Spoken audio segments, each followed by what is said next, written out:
you grew up in the church, you were playing worship music in the church, and yet you started to doubt, you started to walk away. What was the context around all of that? So I grew up in an Assembly of God church. I don't know if any of you are familiar. And they put an emphasis on like works, and they put an emphasis on morality, and a huge emphasis on like speaking in tongues, like that specific spiritual gift. And if you don't have that spiritual gift, or at least fake it, then you don't have the Holy Spirit. So like right off the bat, I didn't speak in tongues, so it was kind of a damper that like still wasn't doing it right. And then you didn't have the gift of faking tongues either. No. Right. No, I'm not a big faker. So like that's just not my personality, and like I'm not gonna, that just like I want something real. I think everyone wants something real.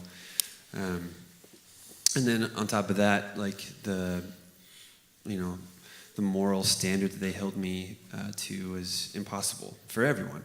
And I just, I couldn't cut it, and I would constantly like get in trouble and like told that I couldn't play like on the stage because they saw me like with a beer on Facebook or something, and just kind of wore me out, like wore me down. I didn't feel love, I didn't feel grace, I didn't feel mercy. I just felt like shame, and I just could never cut it. And so eventually I was told that I was destined to go to hell. Like that was kind of like, I was predestined to do that, which is why I couldn't do it.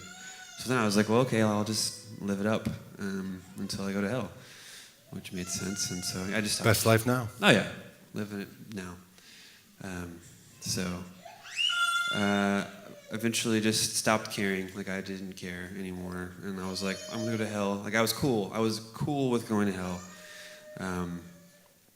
Because I didn't really realize what that meant, So then I just started living like total life of sin. Like I worked in bars and drank all the time. I was addicted to cocaine. I was addicted to sex. Like pretty much everything under the sun. I was into it, and I didn't care.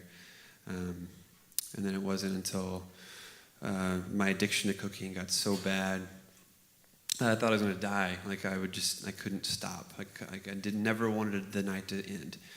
I just like held on. I don't know. It was weird. Like I just held on to like the night and like the party, and that was like my identity was that guy. During that time, was there, when you walked away from God, you'd been okay with just going to hell? Mm-hmm. Was there times you were haunted by belief? Like, what if what I used to believe was true? Do you think you were a Christian back during those earlier days? Yeah, I don't know. Okay. I think I was. Okay. Maybe. I don't know. Or I think I don't. I don't know. Yeah. It's hard to say because like I just drifted so far. Yeah. The other direction. Were there times where you were like, maybe there is a God, or maybe he is this God? Yeah. Like my really good friend growing up, my roommate at the time, was atheist, still is atheist, and we would have arguments all the time about like whether or not God existed, and I would always like take the devil's advocate for Jesus, which is ironic and weird, and but yeah, like I would always be like, there's got to be like something, there has to be a God, like there's no way all this is just random, there's no way we're just molecules floating through space, that just doesn't make sense. So yeah, we would always argue about that. And then even just within my own like thought, like laying, maybe like laying by the toilet because I just puked up whatever I drank that night. And I'm like, man, like what am I doing with my life? I've never experienced depression like I did back then, and I would constantly just like fetal position in the shower, just like crying, like what am I doing with my life? There has to be more than this. But yeah, then I moved to Fort Worth. Like long story short. God put some people in my life that like showed me mercy in Jesus and like patience with me. Like, they knew I didn't believe, they knew how I lived, but yet they would just like, hey, like read this book or talk to me about God, and like just kind of brought me here to Paradox. In the earlier service, you said dragged you here. Yes. Okay. I just wanted That's true. Dragged. Just I was wanted- dragged here, okay. and I did not want to come. I hated church. I hated Christians. Okay. I thought they were full of it, just because of what I experienced. Like every Christian I'd ever met up into that point, in my opinion, were liars.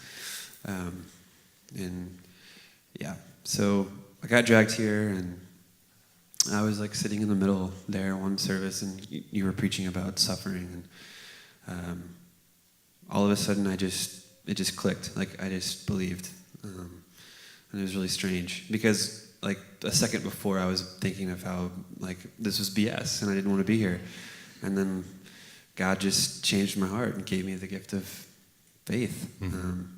It was wild, and I can't explain it away. I can't. Like ever since then, I've just been changed. It's weird. Yeah. Yeah. Thank you for your story. Yeah, thank you for sharing that.